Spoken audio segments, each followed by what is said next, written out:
Hello दोस्तों, मैं विक्रम कुमार आप सभी का स्वागत करता हूं GK Vikram study tube channel में। दोस्तों, आज के इस वीडियो में समान ज्ञान के कुछ ऐसे क्वेश्चन लेके आए हैं आपके लिए जो सारे एग्जाम में बार बार पूछे जाते हैं। तो दोस्तों, आप सब इस वीडियो को पूरा ध्यान से देखिएगा, सारे क्वेश्चन काफ़ी इंपॉर्टेंट होने वाला है। तो चलिए आज के इस वीडियो को शुरू करते हैं पहले क्वेश्चन से। पहला क्वेश्चन है, कुतुब मीनार को किसने पूरा कराया था? किसने पूर्ण या पूरा कराया था कुतुब मीनार को? राइट आंसर हो जाएगा इस क्वेश्चन का बी, इल्तुतमिश ने। इल्तुतमिश द्वारा पूरा कराया गया था कुतुब मीनार को। अगला क्वेश्चन, अलाउद्दीन खिलजी ने किस आक्रमणकारी को रोका? अलाउद्दीन खिलजी ने किस आक्रमणकारी को रोका था? राइट आंसर हो जाएगा ऑप्शन सी, मंगोल को। अगला क्वेश्चन, दिल्ली सल्तनत की आधिकारिक भाषा क्या है? तो दिल्ली सल्तनत की आधिकारिक भाषा जो है वो थी क्या? फारसी। फारसी भाषा जो दिल्ली सल्तनत की आधिकारिक भाषा थी। अगला क्वेश्चन, टोकन करेंसी किसने चलाई थी? टोकन करेंसी जो है वो किसने चलाई थी? आंसर है इस क्वेश्चन का डी, मोहम्मद बिन तुगलक। मोहम्मद बिन तुगलक के जो है टोकन करेंसी चलाई थी। अगला क्वेश्चन, दिल्ली सल्तनत का अंतिम शासक कौन था? दिल्ली सल्तनत का अंतिम शासक कौन था? Right answer D, Ibrahim Lodi. Ibrahim Lodi जो थे ये अंतिम शासक था कहाँ के? दिल्ली सल्तनत का। चलिए अगला क्वेश्चन, दिल्ली सल्तनत का अंत कैसे हुआ था? दिल्ली सल्तनत का अंत कैसे हुआ था? तो देखिए, ये अंत हुआ था किससे? तो बाबर की विजय से। आंसर डी हो जाएगा, बाबर की विजय से। अगला है, शाहजहां ने इनमें से क्या बनवाए थे? शाहजहां ने ताजमहल को बनवाया था, इनमें से हो जाएगा ए, ताजमहल। आगे बढ़ते हैं, ताजमहल का निर्माण कब हुआ था? ताजमहल का निर्माण कब हुआ था? राइट आंसर बी, 1632 से लेकर 1653 ये ताजमहल का निर्माण हुआ था। अगला क्वेश्चन है, शिवाजी का राज्याभिषेक कहाँ हुआ था? शिवाजी का राज्याभिषेक जो है वो हुआ था रायगढ़ में, जो कि बी राइट आंसर आपके लिए हो जाएगा, रायगढ़ में। आगे बढ़ते हैं, पानीपत का तीसरा युद्ध कब हुआ था? पानीपत का युद्ध हुआ था दोस्तों कब? 1761 में हुआ था तीसरा युद्ध। याद रखिएगा, काफी बार एग्जाम में आ चुका है। 1761 में हुआ था पानीपत का तीसरा युद्ध। आगे बढ़ते हैं, पहला अंग्रेज गवर्नर जनरल कौन था? Warren Hastings. इस क्वेश्चन का बी राइट आंसर है, वारेन हेस्टिंग्स जो पहला गवर्नर, अंग्रेज गवर्नर जनरल थे। अगला है, 1857 की क्रांति की शुरुआत किसने की थी? 1857 की क्रांति की शुरुआत किए थे मंगल पांडे ने। सी आंसर हो जाएगा, मंगल पांडे ने। आगे बढ़ते हैं, 1858 में किसका शासन समाप्त हुआ? 1858 में किसका शासन समाप्त हुआ था? सही आंसर हो जाएगा डी, ईस्ट इंडिया कंपनी की जो शासन है समाप्त हुआ था 1858 ईस्वी में।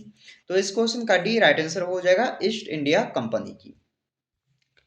1857 की क्रांति के समय गवर्नर जनरल कौन था?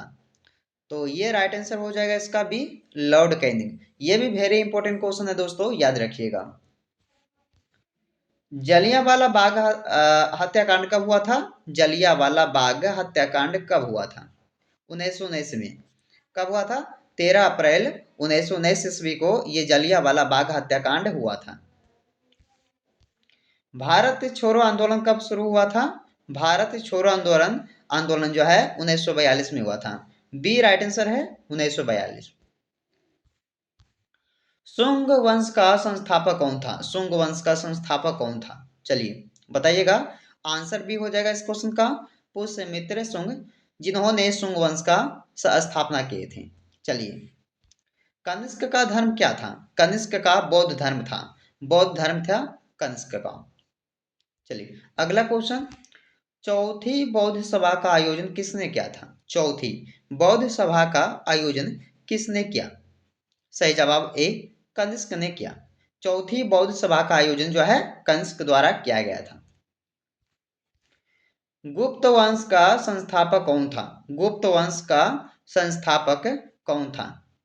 दोस्तों आंसर हो जाएगा श्रीगुप्त, जिन्होंने गुप्त वंश का संस्थापक थे। तो याद रखिएगा सी राइट आंसर इस क्वेश्चन का हो जाएगा। किसे महाराजा धीराज की उपाधि मिली थी? किसे महाराजा धीराज की उपाधि मिली थी? सही जवाब दोस्तों ऑप्शन डी, चंद्रगुप्त प्रथम को। आगे बढ़ते हैं। भारत का नेपोलियन किसे कहा जाता है? भारत का नेपोलियन किसे कहा जाता है? सही जवाब दोस्तों ऑप्शन बी, समुद्रगुप्त को। समुद्रगुप्त को भारत का नेपोलियन कहा जाता है। चंद्रगुप्त द्वितीय किस नाम से प्रसिद्ध थे? चंद्रगुप्त द्वितीय जो है ये विक्रमादित्य के नाम से प्रसिद्ध थे। बी राइट आंसर हो जाएगा। कालिदास किसके दरबार में थे? कालिदास जी ये चंद्रगुप्त द्वितीय के दरबार में थे। तो इस क्वेश्चन का डी सही जवाब हो जाएगा। गुप्त काल को क्या कहा जाता है? गुप्त काल को कहा जाता है स्वर्ण युग, यानी कि इस क्वेश्चन का बी राइट आंसर है, स्वर्ण युग कहा जाता है गुप्त काल को। फायान भारत कब आया था बताइएगा? फायान जो है भारत आए थे कब? तो चंद्रगुप्त द्वितीय के समय में आए थे फायान भारत। तो इस क्वेश्चन का डी सही जवाब हो जाएगा। चंद्रगुप्त द्वितीय के समय में आया था फायान भारत। तो याद रखिएगा ये इंपॉर्टेंट क्वेश्चन है आपके लिए दोस्तों, याद रखिएगा। ओके चलिए, हर्षवर्धन का राज्य कहाँ था? हर्षवर्धन का राज्य कहाँ था? थानेसर और कन्नौज। ऑप्शन ए सही जवाब है, थानेसर और कन्नौज जो है ये हर्षवर्धन का राज्य था। चलिए 28 नंबर क्वेश्चन, हर्षचरित के लेखक कौन थे? हर्षचरित के लेखक कौन थे? सही जवाब है बाणभट्ट। आंसर ए हो जाएगा दोस्तों बाणभट्ट, जिन्होंने हर्षचरित के लिखे हैं। चलिए, पृथ्वीराज चौहान ने मोहम्मद गौरी को कहाँ हराया था? तो पृथ्वीराज चौहान ने मोहम्मद गौरी को किस युद्ध में हराया था? तो तराइन का प्रथम युद्ध में हराए थे, यानी कि इस क्वेश्चन का बी राइट आंसर सही हो जाएगा। अगला है, तराइन का दूसरा युद्ध कब हुआ था बताइएगा? तराइन का दूसरा युद्ध हुआ था 1192 में। यह भी वेरी इंपॉर्टेंट क्वेश्चन है। 1192 ईस्वी में तराइन का दूसरा युद्ध हुआ था। अगला है दोस्तों, दिल्ली सल्तनत की स्थापना कब हुई थी? दिल्ली सल्तनत की स्थापना कब हुई थी? तो ये हुआ था 1206 में। 1206 ईस्वी में हुआ था ईसापुर में जो है दिल्ली सल्तनत की स्थापना। तो याद रखिएगा ऑप्शन बी सही जवाब हो जाएगा। आगे बढ़ते हैं, दिल्ली सल्तनत का प्रथम शासक कौन था? देखिए वेरी इंपॉर्टेंट क्वेश्चन है, दिल्ली सल्तनत का प्रथम शासक पूछा गया है तो कुतुबुद्दीन ऐबक हो जाएंगे, यानी कि ऑप्शन नंबर ए सही जवाब है। आपातकाल हटाने की सिफारिश कौन करता है? आपातकाल हटाने की सिफारिश कौन करता है? तो हमारे मंत्रिपरिषद जी, यानी कि इसका डी आंसर हो जाएगा मंत्रिपरिषद जो आपातकाल हटाने की सिफारिश करता है। तो इस क्वेश्चन का डी राइट आंसर हो जाएगा। अगला है, 1975 में भारत का राष्ट्रपति कौन थे? बताइएगा 1975 ईस्वी में जो है भारत का राष्ट्रपति कौन थे? सही जवाब हो जाएगा फखरुद्दीन अली अहमद। चलिए अगला सवाल, दोस्तों सिकंदर और पोरस का युद्ध कहाँ हुआ था? कहाँ हुआ था सिकंदर और पोरस का युद्ध? तो ये हुआ था झेलम नदी के तट पे। वेरी इंपॉर्टेंट क्वेश्चन है, तो आप लोग याद रखिएगा दोस्तों कि झेलम नदी के तट पे ये युद्ध हुआ था। सिकंदर और पोरस के युद्ध है कहाँ हुआ था? तो झेलम नदी के तट पे।